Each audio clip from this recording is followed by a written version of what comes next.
శ్రీ గురు బ్రహ్మ శ్రీ మహాగణపతి నమః. మిథున రాశి వారికి జూన్ నెలలో ఎలా ఉండబోతుందని నేను చూద్దాం. మిథున రాశి వారికి జూన్ నెలలో అనుకూలమైనటువంటి ఫలితాలుగానే గోచరిస్తూ ఉన్నాయి. ఈ రాశి వారికి వచ్చేటప్పటికి జూన్ 1వ తారీఖున లాభస్థానాల్లోకి కుజగ్రహ సంచారం అనేది జరగబోతుంది. కుజుడు లాభస్థానాల్లో సంచారం చేస్తున్నప్పుడు అనుకూలమైనటువంటి ఫలితాలు ఎక్కువగా ఇస్తాడు. ముఖ్యంగా వృత్తిరీత్యా వ్యాపార రీత్యా కూడా అనుకూలమైనటువంటి ఫలితాలు ఇవ్వగలుగుతాడు. రాజకీయ సంబంధ బాంధవ్యాలు ఏర్పరచగలుగుతాడు. పేరు ప్రఖ్యాతులు తీసుకురాగలుగుతాడు. ఈ రాశి వారికి వచ్చేటప్పటికి వ్యయ స్థానంలోకి గురుగ్రహ సంచారం జరిగింది మే 1వ తారీఖున. గురువు వ్యయ స్థానంలో సంచారం చేస్తున్నప్పుడు అంత అనుకూలమైనటువంటి ఫలితాలు ఇవ్వడం. ముఖ్యంగా వచ్చేటప్పటికి వైవాహిక జీవితాల్లో చిన్న చిన్న సమస్యలు గురి చేసే విధంగా ఉంటాడు. ఉద్యోగపరంగా కూడా కొన్ని ప్రతికూలమైనటువంటి ఫలితాలు ఇవ్వగలుగుతాడు అన్నమాట. గురుబలం అనేది ఈ సంవత్సరం ఈ రాశి వారికి చాలా తక్కువగా ఉంది.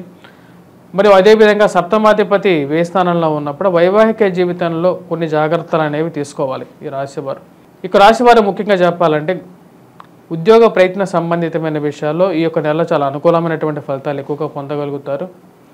ప్రమోషన్స్ ఇంక్రిమెంట్స్ గురించి ప్రయత్నాలలో అనుకూలమైనటువంటి ఫలితాలు పొందడం అనేది జరుగుతుంది. రాజకీయ పరంగా మీరు ఎంతో కోరుకున్నటువంటి వారు, ఎంతో సపోర్ట్ చేసినటువంటి వారు ఒక గెలుపు బావుటాలో ఎగరవేయటం అనేది మీకు ఎంతో మానసికమైనటువంటి సంతృప్తిని ఇవ్వగలిగినటువంటి పరిస్థితి ఏర్పడుతుంది అన్నమాట. ఈ యొక్క నెలలో ఇక రాశి వారికి వచ్చినప్పటికీ ఆరోగ్యపరమైనటువంటి చిన్న చిన్న ఇష్యూస్ అనేవి ఎక్కువగా ఉంటాయి. ముఖ్యంగా ఎందుకంటే 15వ తారీఖున వ్యయ స్థానంలో ఉన్నటువంటి రవి జన్మరాశిలోకి సంచారం చేయబోతున్నాడు. రవి ఎప్పుడైతే వ్యయ స్థానంలో ఉంటాడో ఈ రాశి వారికి వచ్చేటప్పటికి దూర ప్రాంత ప్రయాణ సంబంధితమైన విషయాల్లో అనుకూలమైనటువంటి ఫలితాలు ఎక్కువగా ఇస్తాడు. విదేశీయాన సంబంధితమైన విషయాల్లో కూడా అనుకూలతను ఇవ్వగలుగుతాడు. కాకపోతే శ్రమతో కూడుకున్నటువంటి ప్రయాణంగా ఉంటుందన్నమాట ఈ రాశి వారికి. జన్మరాశిలోకి 15వ తారీఖున ఎప్పుడైతే రవిగ్రహ సంచారం జరుగుతుందో ఈ రాశి వారికి వచ్చేటప్పటికి శరీరంలో అధికమైనటువంటి వేడి అనేది ఉంటుంది. కోపాన్ని తగ్గించుకోండి. మీ యొక్క కోపాన్ని బయట వారి మీద చూపించడానికి ఎక్కువగా ప్రయత్నం చేయొద్దు. ఎందుకంటే బయట ఎవరు మీ కోపాన్ని స్వీకరించడానికి రెడీగా లేరు. ఆ కోపాన్ని తిరిగి మీకే తీసుకోవాల్సినటువంటి పరిస్థితి అన్నమాట. ఎందుకంటే అధికమైనటువంటి కోపంతో మీరు ఎప్పుడైతే బయటికి మీ కోపాన్ని ఎగ్జిబిట్ చేస్తారో దాని యొక్క ప్రతాపం అనేది మీ మీదే రివర్స్ అవుతుంది అన్నమాట. అంటే మీ దగ్గరగా ఉన్న వాళ్ళు కూడా మీకు దూరంగా జరగడం అనేది జరుగుతుంది. ఆ విషయంలో జాగ్రత్తగా ఉండండి. ఖర్చు అనేది కొద్దిగా ఎక్కువగా ఉంటుంది 15వ తారీఖు తర్వాత కూడా ఈ రాశి వారికి. ఎందుకంటే జన్మరాశిలో సంచారం చేసేటువంటి రవి ఖర్చు ఎంత ఉంటుందో దానికి తగినటువంటి సంపాదన కూడా ఉంటుంది అన్నమాట. బ్యాలెన్స్ అవుతూ ఉంటుంది. ఆ విషయంలో కొంచెం జాగ్రత్త అనేది అవసరం. ఈ రాశి వారికి వచ్చేటప్పటికి లాభస్థానంలో ఉన్నటువంటి కుజుడు స్వగృహ ప్రాప్తిని కూడా కలిగించగలుగుతాడు. ప్రయాణ సంబంధితమైన విషయాల్లో అనుకూలమైనటువంటి ఫలితాలు ఇవ్వగలుగుతాడు. నూతన ఉద్యోగ ప్రయత్న సంబంధితమైన విషయాలలో అనుకూలమైనటువంటి ఫలితాలు కుజుడు ఇవ్వగలుగుతాడు అన్నమాట. మిథున రాశి వారికి కుజుడు లాభస్థానంలో ఉన్నప్పుడు అనుకూలమైనటువంటి ఫలితాలు ఎక్కువగా ఇవ్వగలుగుతాడు. ప్రయాణ సంబంధితమైన విషయాలతో పాటు నూతనంగా అంటే విద్యార్థులు ఎవరైతే కొత్తగా ఉద్యోగ ప్రయత్నాలు చేస్తున్నారో మిథున రాశి వారు వారికి ఉద్యోగం రావడానికి ఎక్కువగా అనుకూలమైనటువంటి ఫలితాలు గోచరిస్తున్నాయి. కుజగ్రహ అనుకూలత వల్ల ఉన్నత స్థాయిలో ఉన్నటువంటి స్త్రీలతో పురుషులతో సత్సంబంధాలు అనేది ఏర్పడతాయి. సంఘంలో గౌరవం గుర్తింపు ఉన్నటువంటి వారిని మీరు కలవటం, వారి ద్వారా ఒక మంచి రిలేషన్షిప్ అనేది ఏర్పడుతుంది. అది మీకు రాబోతున్నటువంటి రోజుల్లో మీకు ఉపయోగపడుతుందని చెప్పి మీరు ఆశిస్తారు. దాన్ని ఎలా పని చేయించుకోవాలి, ఎలా దాన్ని ఉపయోగించుకోవాలని చెప్పి ఆలోచనలో ఉంటారన్నమాట. భూ కొనుగోలు సంబంధితమైన విషయాలు, ల్యాండ్ రిలేటెడ్ డిస్ప్యూట్స్ ఏవైతే ఉన్నాయో అంటే భూ సంబంధితమైనటువంటి తగాదాలు ఏవైతే ఉన్నాయో వాటిలో ఒక రకమైనటువంటి ఆలోచన మార్పు అనేది రావడం జరుగుతుంది. వాటిలో ఒక అడుగు ముందుకు పడడం జరుగుతుంది అన్నమాట. అంటే కోర్టు సంబంధితమైన వ్యవహారాల్లో కానీ మరియు అదేవిధంగా భూ సంబంధితమైన లావాదేవీల్లో కానీ ఒక ముడివికి రావడం జరుగుతుంది అన్నమాట. అంటే ఎలాగైనా సరే ఈ విషయాలు తగదించుకోవాలి, ఎక్కువ రోజులు లాగకూడదు, ఎక్కువ రోజులు ముందుకు తీసుకెళ్ళకూడదు, వీటిని ఎక్కడో చోట ఫుల్ స్టాప్ పెట్టాలి అని చెప్పి ఒక ఆలోచన రావడం జరుగుతుంది. దానికి తగినట్టుగానే సంఘంలో గౌరవం ఉన్నటువంటి వారిది ఒక సహాయం ద్వారా ఈ యొక్క విషయాలు ముందుకు వెళ్ళటం, ఒక అండర్స్టాండింగ్లో మ్యూచువల్ అండర్స్టాండింగ్లో ఈ విషయాలకి ఒక ముగింపు పలకటం అనేది జరుగుతుంది అన్నమాట. ఇటువంటి విషయాలు అనేవి మీ మానసిక సంతృప్తికి కారకంగా తయారవుతుంది ఈ యొక్క నెల. మరియు అదేవిధంగా ఆరోగ్యపరంగా చిన్న చిన్న సమస్యలు ఉన్నప్పటికీ కూడా ఆ యొక్క సమస్యలను అధిగమించగలుగుతారు. కెరియర్ లో నేను ఎదగాలి నా యొక్క డైరెక్షన్ ఎలా ఉంది అనే ఆలోచనలో ఎప్పటికప్పుడు మీరు బేరేజ్ వేసుకొని ముందుకు వెళ్ళటం అనేది జరుగుతుంది. సంఘంలో గౌరవం ఉన్నటువంటి వారితో పాటు మీరు పనిచేస్తున్నటువంటి ఆఫీసెస్లో, కార్యాలయాల్లో ఈ యొక్క నెల రోజులు చాలా యాక్టివ్గా పనిచేయగలుగుతారు.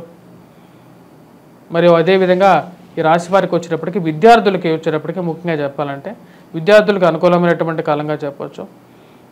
ఎవరైతే గ్రూప్స్, సివిల్స్, ప్రిలిమ్స్కి ప్రిపేర్ అవుతున్నారో, యూపీఎస్సీ ఎగ్జామ్స్ కోసం ప్రిపేర్ అవుతున్నారో వారికి ఎక్కువగా అనుకూలమైనటువంటి ఫలితాలుగా చెప్పవచ్చు.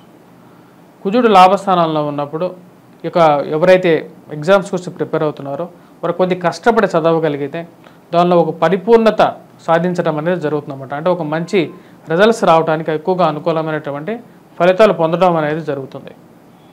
గురువు యొక్క బలం అనేది రాశి వారికి చాలా తక్కువగా ఉంది. ఆ విషయాన్ని మనం గుర్తుపెట్టుకోవాలి. లివింగ్ రిలేషన్షిప్స్, మరి ప్రేమ సంబంధితమైన వ్యవహారాల విషయాల్లో తగు జాగ్రత్తలు తీసుకోండి. గురుబలం తక్కువగా ఉంది. అదేవిధంగా ఈ రాశి వారికి వచ్చేటప్పటికి రవి కూడా జన్మరాశిలోకి రాబోతున్నాడు. రవి 10th హౌస్లో వచ్చేటప్పటికి రాహు ఉన్నాడు అన్నమాట. రాహు అనుకూలమైనటువంటి స్థానంలో ఉన్నాడు కాబట్టి మిథున రాశి వారికి రాజకీయ పరంగా కొంచెం అనుకూలత అనేది ఎక్కువగా ఉంటుంది. కానీ గురువు ఎప్పుడైతే సరైనటువంటి స్థితిలో లేడో అది కొంచెం ప్రతికూలతగానే ఉంటుంది. ప్రేమ సంబంధితమైన వ్యవహారాల్లో తగు జాగ్రత్తలు తీసుకోండి. మోసపూరితమైనటువంటి మాటలను నమ్మద్దు.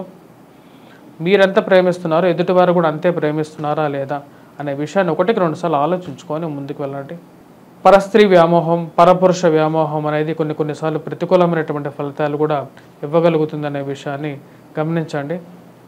అసలు ముఖ్యమైనటువంటి సూచన. ఈ రాశి వారు చేసుకోవాల్సినటువంటి పరిహారాలు ఎలా ఉన్నాయి అనేది చూద్దాం. ఈ రాశి వారికి వచ్చేటప్పటికి మొదటి 15 రోజుల్లో ఈ రాశి వారికి వచ్చేటప్పటికి కుజుడు అనుకూలమైనటువంటి ఫలితాలు ఎక్కువగా ఇస్తున్నాడు.